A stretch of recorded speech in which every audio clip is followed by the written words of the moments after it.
Leshy. Thank you, Your Honor. We are present in the state of Ohio versus Jacob O'Nusick, case number 25 CR 289. The defendant is in court, represented by counsel. We were last here on June 5th, where the defendant withdrew his previously entered plea of not guilty and pled guilty to count 2, theft, a felony of the 5th degree, count 4, robbery, a felony of the 3rd degree, amended count 5, kidnapping, a felony of the 2nd degree, count 8, robbery, a felony of the 3rd degree, and amended count 9, kidnapping, a felony of the 2nd degree. The court ordered victim impact statements and scheduled sentencing for today. I believe those statements have been provided to the court, and the state's prepared to proceed with sentencing. What did you say, count 5 was amended? Is it amended count 5? Yes, count 5 and count 9 were both amended to be felonies of the 2nd degree instead of felonies of the 1st degree. Okay. Mr. Watson? Thank you, Your Honor. May it please the court. Mr. O'Nusick is a troubled man, Your Honor, with a troubled past, and I know that these particular crimes and other crimes that he's been convicted of and served time for are violent crimes. Bank robberies, holding people hostage, threatening their lives. All of this, I've spoken to Mr. O'Nusick numerous times over the past couple of months, and all of this stems from the fact that he was a severe drug addict, and he was committing these robberies for money, for drugs, and obviously that's no excuse at all for what happened here and what happened with his prior offenses.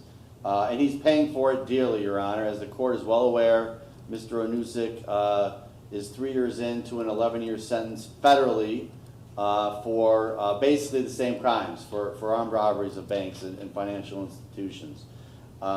We're here hat in hand, Your Honor.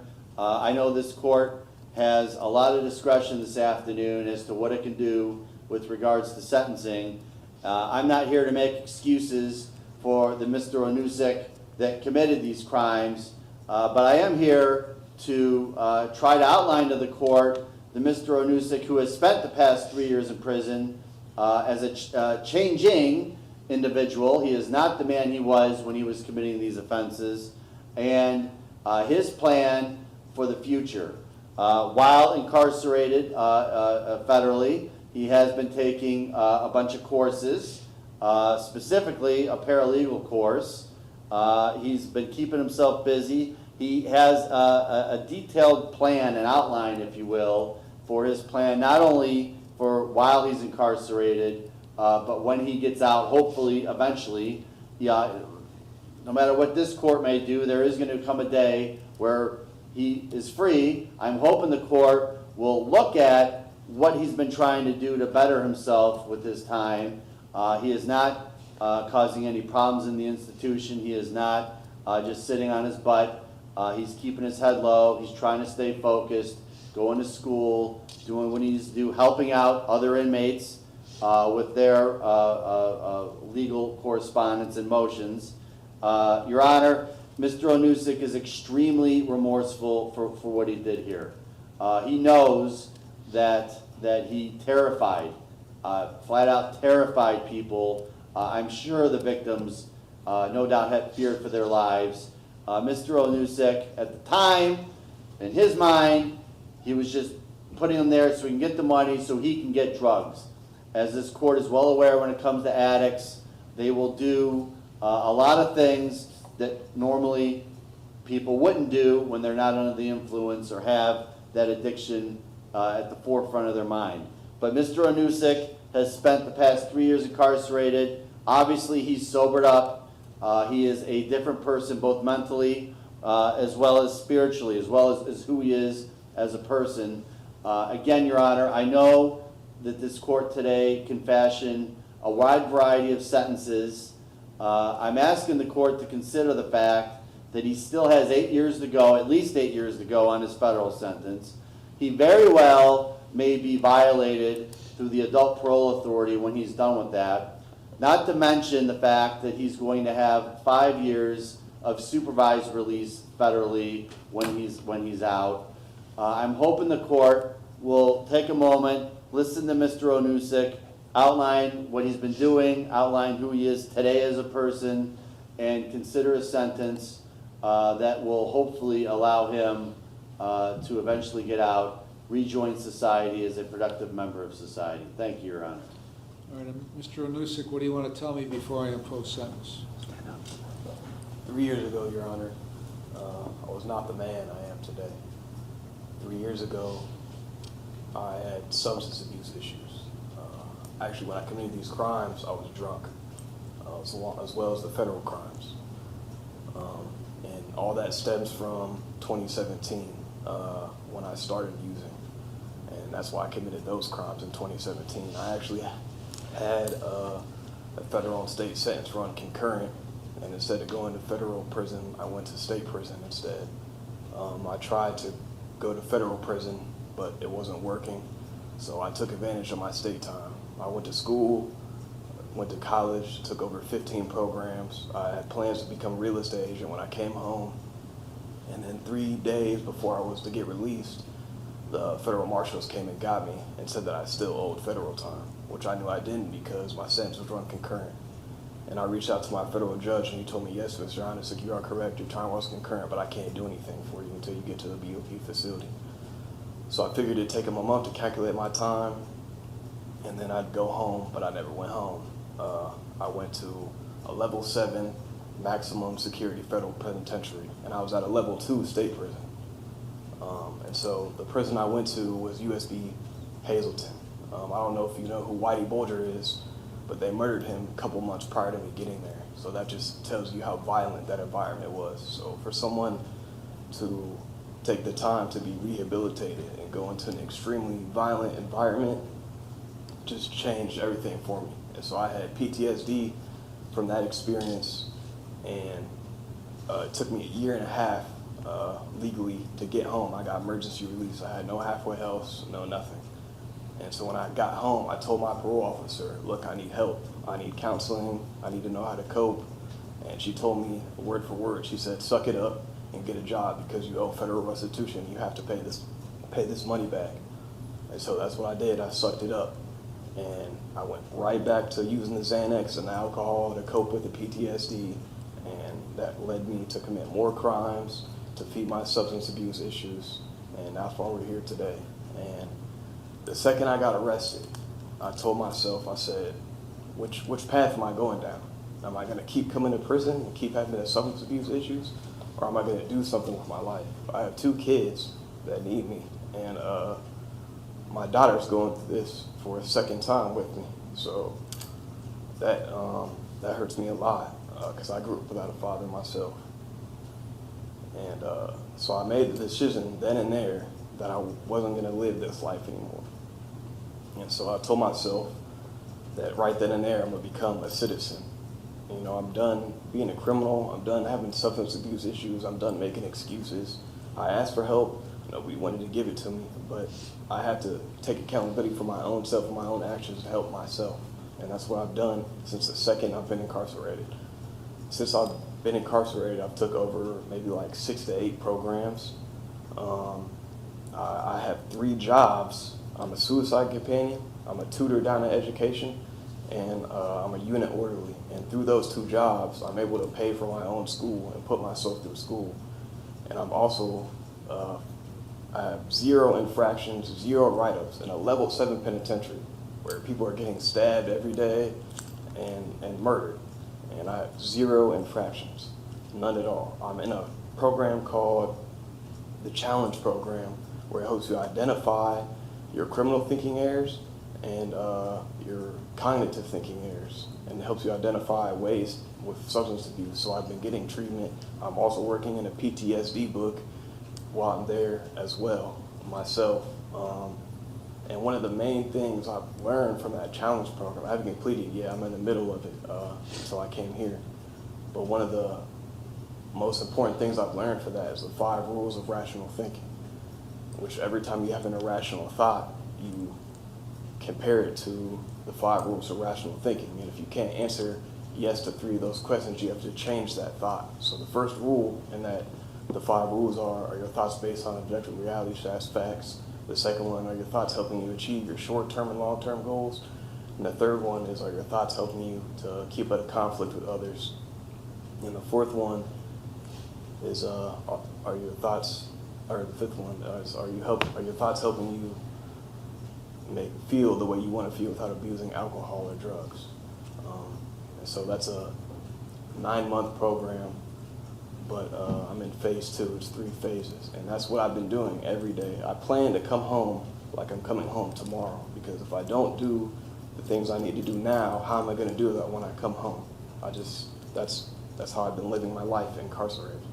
And I plan to come home and be a positive role model to not only my kids, but other kids who are maybe in my predicament, who just need help to guide themselves throughout life. I want to make a positive impact on the world and the people around me. One thing my federal judge told me that sticks with me every day is that she said that the thing that you do, good or bad, causes a ripple effect. It doesn't just affect you, it affects the people around you, the people around them, and the people around them.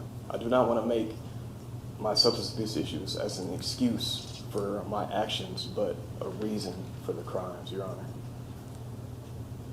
And I'd like to also apologize to not only the victims, but the victims' families and the business owners as well. There's no excuse for what I did, Your Honor. And I'm holding myself accountable, and I just ask that you run my time concurrent and give me a chance to redeem myself. All right, thank you.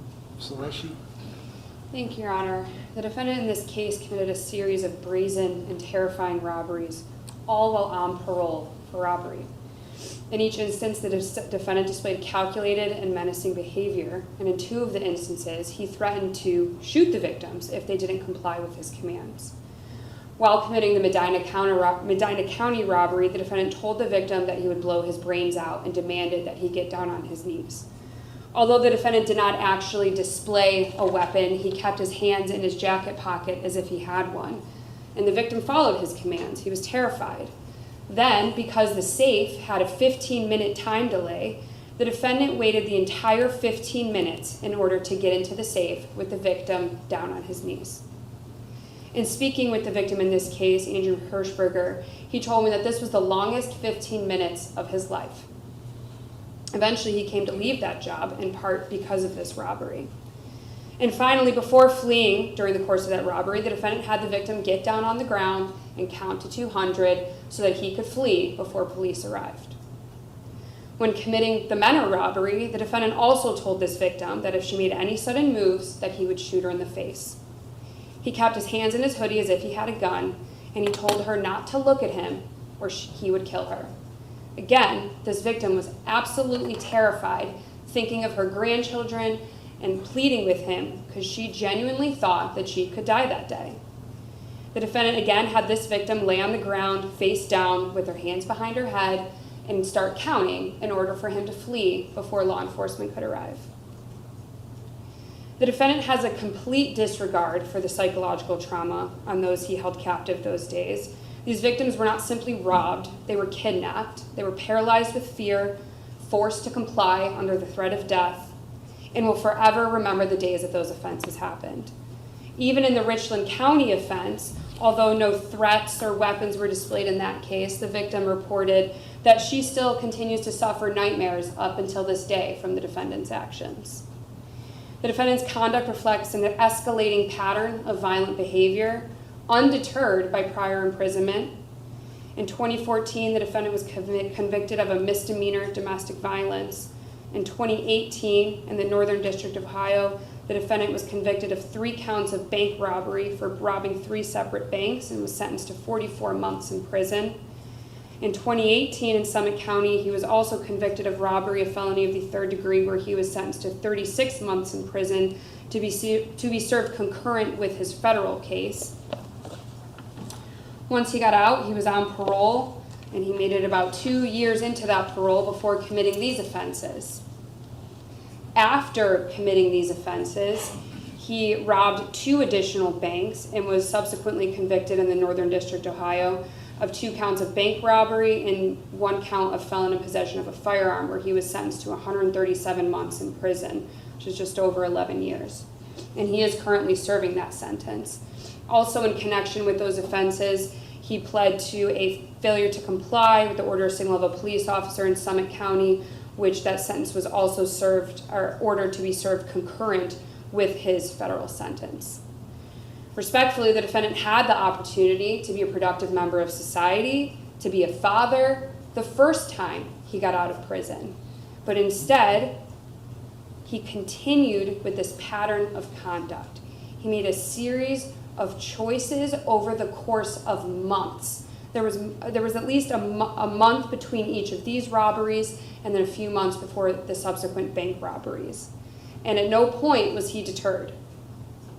I think the fact that he committed these offenses while on parole demonstrates a complete failure of rehabilitation and demonstrates that he is a continuing danger to the public. In light of his criminal history, the violent and traumatizing nature of these offenses, and the need to protect the public, the state is recommending a sentence of 15 years to be served consecutive to his current prison sentence.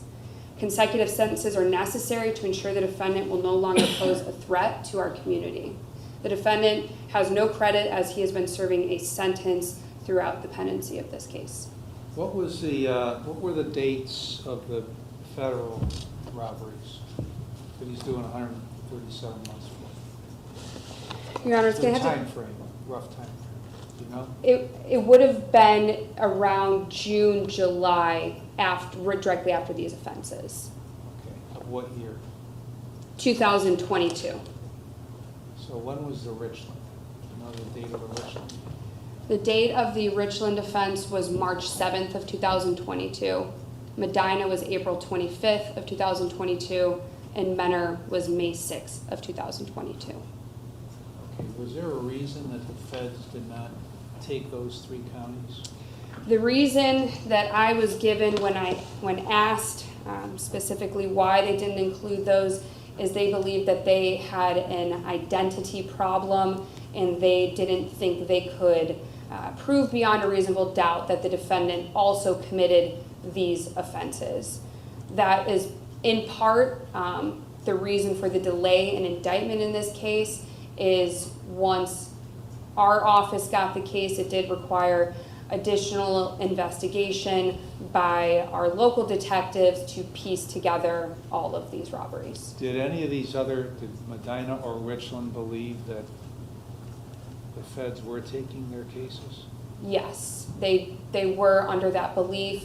All of the police reports from our county as well as Medina and Richland County had been provided to the feds in addition to all the discovery, believing that they would be taking it. Once I obtained the case, I personally reached out to the prosecutors in both of those jurisdictions to inquire if we could actually take this case as part of ours here.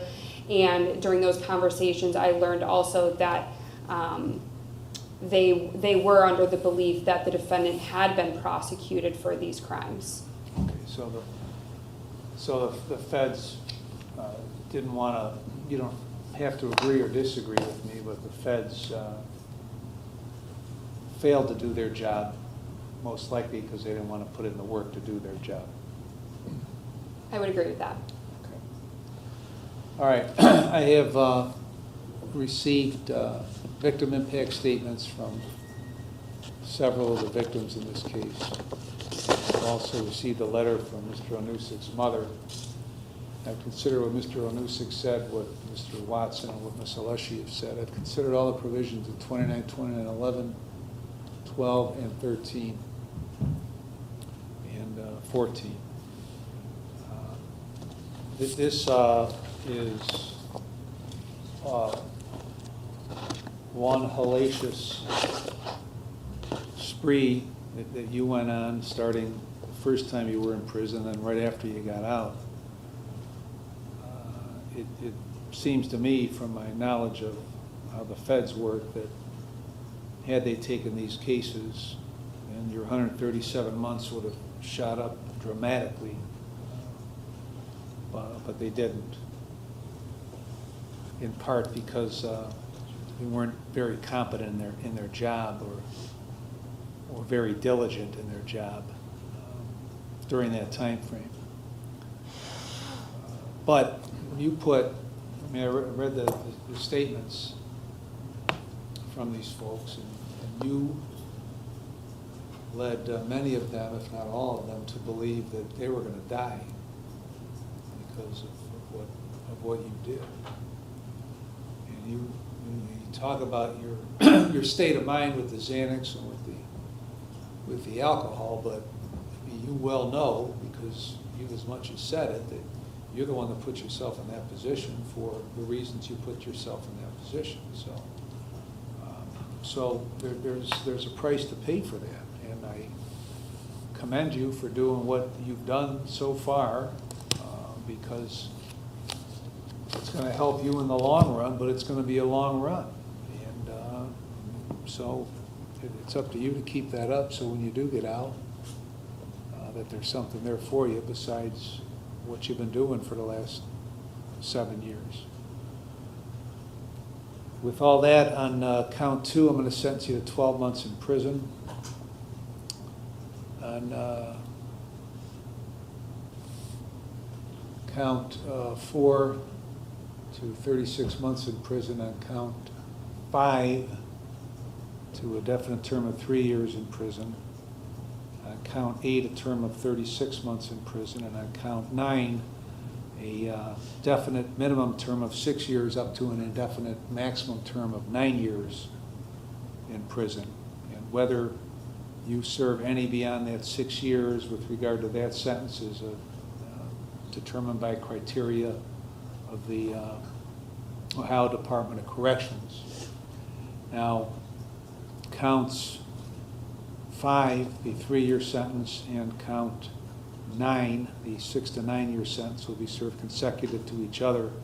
Counts 2, 4, and 8 will be served concurrent to counts 2, or counts 5 and 9 rather. And that entire sentence, essentially of 9 up to 12 years, will be served consecutive to the federal sentence that you're currently serving. And federal or consecutive sentences are necessary to protect the public from future crime and for the appropriate punishment, and they are not disproportionate in any way to the seriousness of your conduct and the danger that you pose. In your history of criminal conduct, when all this was going on and you were on post-release control, demonstrates that they are necessary to protect the public from future crime. When you get out on this case, then you may be on, or you will be on post-release control for at least 18 months up to 3 years under the parole authority. They will place conditions on you. If you violate the conditions, they could return you to prison for up to 9 months for each violation, up to 1/2 of my sentence. If the violation is a new felony, then you could get an additional consecutive prison sentence for the violation, the maximum of which would be the greater of 12 months or the time left under your post-release control. And your remaining charges are dismissed. And costs are assessed. Anything else, Ms. Alessi? No, Your Honor. Thank you. Mr. Watson? Copy of that. Nothing further, Your Honor.